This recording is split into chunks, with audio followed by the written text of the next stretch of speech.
Hey guys, it's Chris and welcome back to the Game of Thrones Foreshadowing series. And here let's pick up right where we left off with Game of Thrones Season 2, Episode 5, The Ghost of Harrenhal.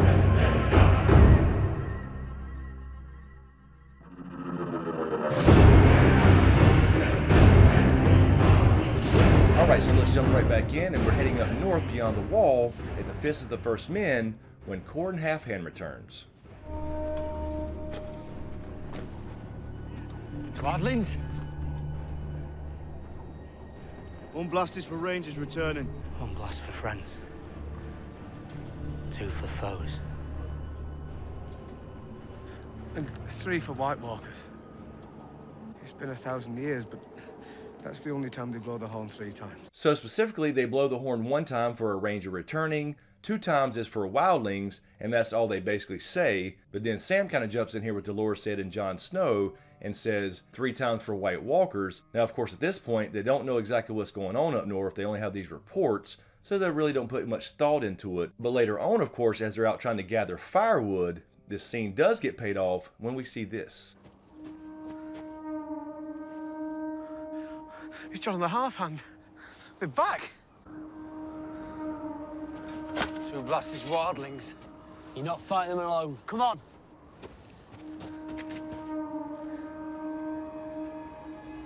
Three blasts. Run! So for the first time in 1,000 years, we hear the horn blow 3 times for White Walkers.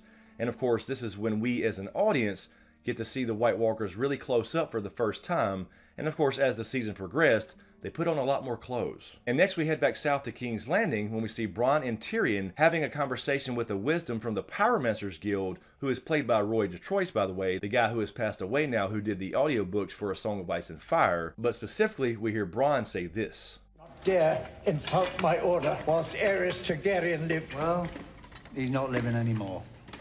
And all his pots of wildfire didn't help him, did they? Men win wars, not magic tricks. So I thought this was a very interesting line here. We hear Bronn say, men win wars, not magic tricks.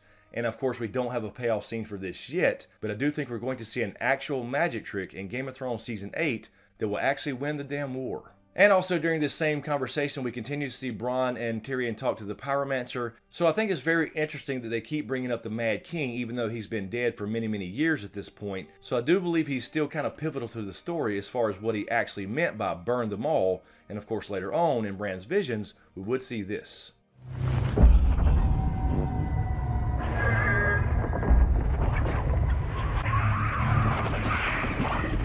Burn them all! Where's my sister?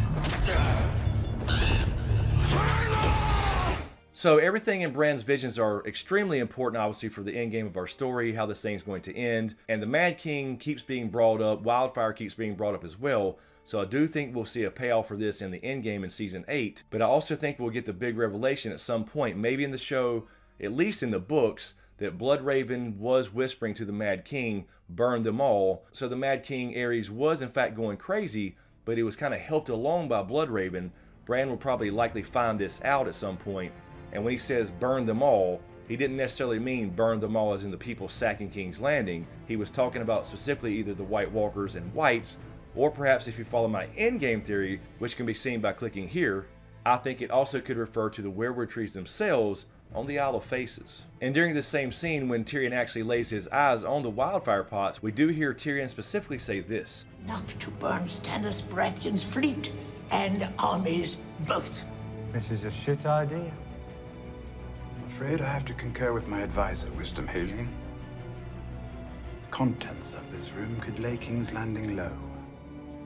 So he says specifically the contents of this room could lay King's Landing low. So I think that's the key there for Game of Thrones Season 8. We will see Cersei try this trick, but it will not be successful. And I think Jaime will save the city once again by becoming the Queenslayer. But Wildfire definitely will be used in the endgames at some point, whether that's King's Landing against the White Walkers, or perhaps both. And next we head back over to Essos as Dany's visiting Qarth, and we do see the Dothraki arguing over gold. There myself. Please excuse me for a thing. What are they doing? Malako says the statue is too heavy to carry. Kavaro says that Malako is an idiot. Ivisaki mai. The Sise. Kishinevaki mai. So they're arguing over how to take the gold, how can you melt it down, how can you sneak it out of there, and Dany basically says, no, we can't take their stuff, but at some point, later on, of course she does when we see this. Real enough to buy a ship? Aye. A small ship.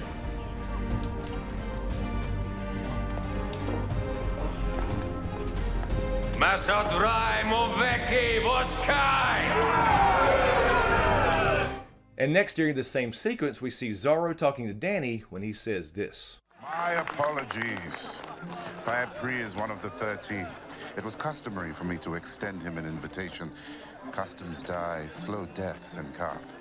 So Pri the Warlock does a little magic trick for Dany, but I really love the line here Xaro said, customs die slow deaths, because he's actually foreshadowing his own death when we see this. We can take the Iron Throne. I'll bring you 1,000 ships. All the dreams is within your reach.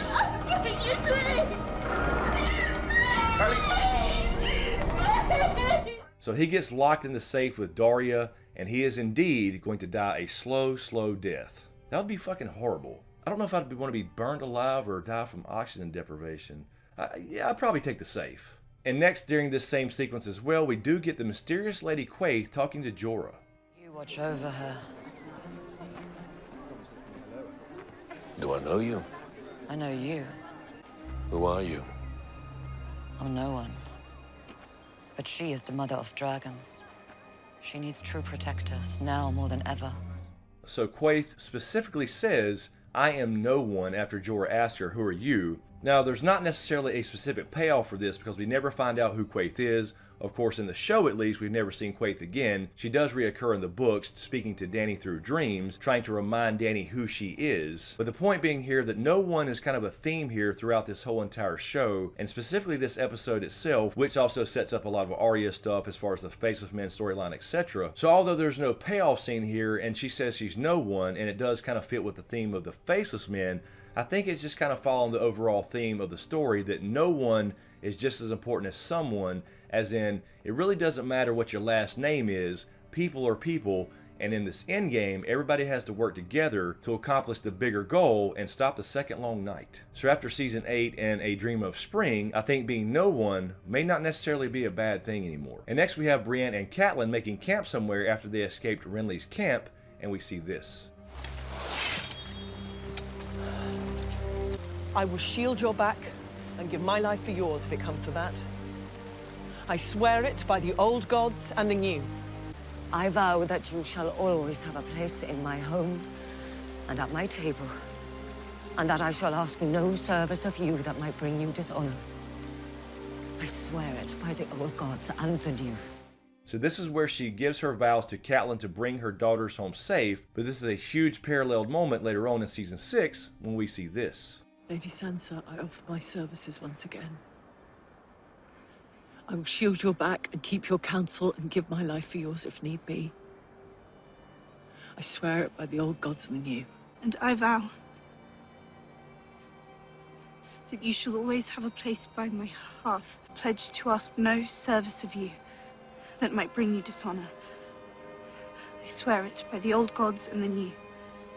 So Brienne follows through with her oath and gives her vows to Sansa, and this of course would set up Game of Thrones season 7 as well, when she is the Lady of Winterfell. So I think this is a very cool parallel moment, and I think this also leads credence to the idea that Brienne will become the first woman in Game of Thrones, A Song of Ice and Fire, in our story to actually be knighted. Alright, and next we head back to Winterfell when we see Bran and Maester Luwin. Take the men you need. Won't take long, my lord. Southerners don't do well up here.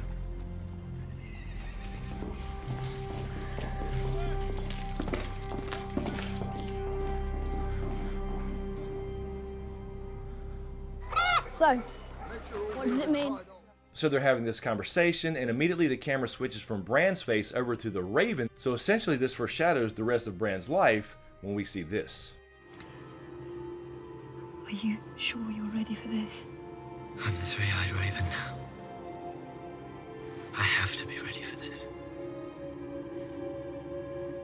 So this was straight up telling us that Bran was going to become the three-eyed Raven. Now, of course, he had to go on an entire journey to get there by going up to see Bloodraven, losing all his friends. but he does become the last Green Seer, and I think he will be the absolute last Green Seer in our story. And next we have a scene with Bran and Osha talking about his dreams, and this is something that happened in the books as well, just a little bit differently, but we hear Bran specifically say this. I dreamt that the sea came to Winterfell.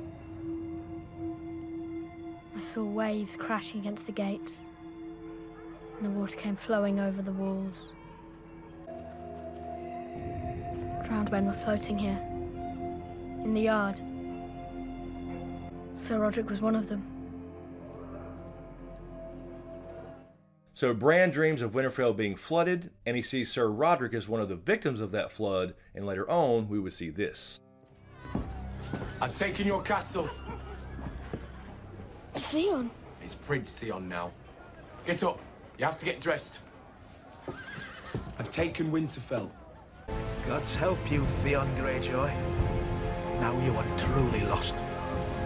Theon, please don't do something. I'll do anything, please. No, please stop it. Alright, so essentially Bran saw what was coming. He saw Winterfell under siege by water, and that of course was a metaphor for the Ironborn when Theon would take over Winterfell. And of course he saw Sir Roderick as one of the drowning victims, which of course directly relates to Theon killing Sir Roderick to kind of prove himself in front of Dagmere Cleftjaw and his mates, and ultimately to his father. Really fits well and kind of foreshadows the fall of Winterfell, but really more the fall of Theon himself. Anyway guys, that's it for this episode, Season 2, Episode 5. Let me know what you think in the comments below. I'm sure there's quite a bit I missed. Let me know if there's any other scenes or lines of dialogue that you caught that perhaps foreshadow future events, maybe even in Season 8, or just good, cool parallel moments throughout the show. And as usual, thank you for all the support, especially to you guys on Patreon, and a huge shout out to my executive Patreon SmokeScreen producers, Lala, Gig, Doc Holliday, Goska, HoonJive, Lo Horton, Erin Habig, John Carey, Anastasia, Jason Landers, DTizSmith, MJW,